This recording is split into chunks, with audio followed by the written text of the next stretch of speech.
અમદાવાદમાં એક અજીબોગરીબ કિસ્સો સામે આવ્યો। કાંકરિયા ઝૂમાં પ્રેમિકાને ઇમ્પ્રેસ કરવા માટે યુવકે કરતૂત કરી ઝાડ ઉપર ચડીને વાઘના પાંજરામાં ઘૂસી ગયો યુવક।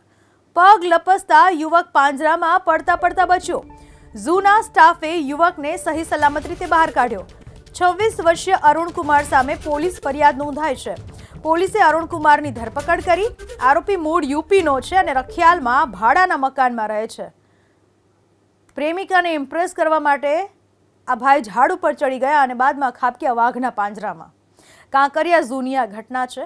પ્રેમિકાને ઇમ્પ્રેસ કરવા માટે આ યુવાન ચડ્યો હતો ઝાડ ઉપર અને બાદમાં ઘૂસી ગયો વાઘના પાંજરામાં। પગ લપસતા પાંજરામાં પડતા માંડ બચ્યો યુવક। કાંકરિયા ઝૂના સાહુ સાહેબ આપણી સાથે જોડાઈ ચૂક્યા છે। સાહુ સાહેબ, આખી ઘટના કઈ રીતે, ક્યારે, શું બની હતી?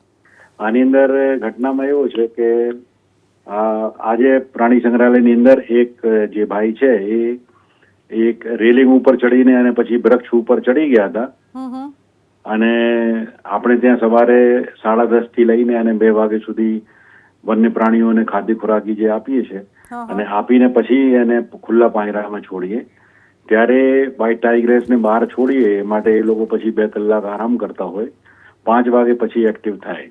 તો જેવો આ ભાઈ ઉપર ચડ્યો એ માટે આપણા એનિમલ કીપરે પહેલા સફેદ વાઘણને પાંજરાની અંદર પરત લઈ લીધો અને પછી સિક્યુરિટી અને બધા લોકોએ એમને ઉતારી પેડ ઉપરથી અને પછી પોલીસને સોંપી દેવામાં આવ્યો અને ત્યાં ફરિયાદ લખાવવામાં આવી છે। આ કયા કારણોસર આ ભાઈએ આવું કર્યું, કઈ ખ્યાલ આવ્યો ખરા?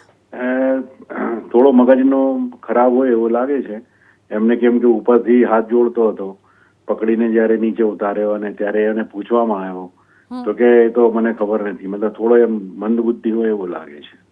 બરાબર। એ કોઈ છોકરીને ઇમ્પ્રેસ કરવા માટે આવું કર્યું કે એવું કઈ ખરા?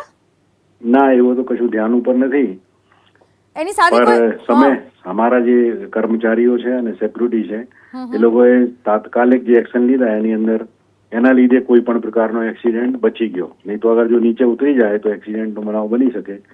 પર પેલા બાગણને સમયસર અંદર લઈ લીધો અને એ ભાઈને બી ઉતારીને પછી પોલીસને સોંપી દેવામાં આવ્યો।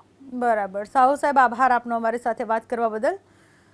તો જે રીતે એડવાઇઝરનું કહેવું છે, તેમના મતે આ યુવક મંદ બુદ્ધિનો હોવાનું પ્રાથમિક તબક્કે લાગી રહ્યું છે।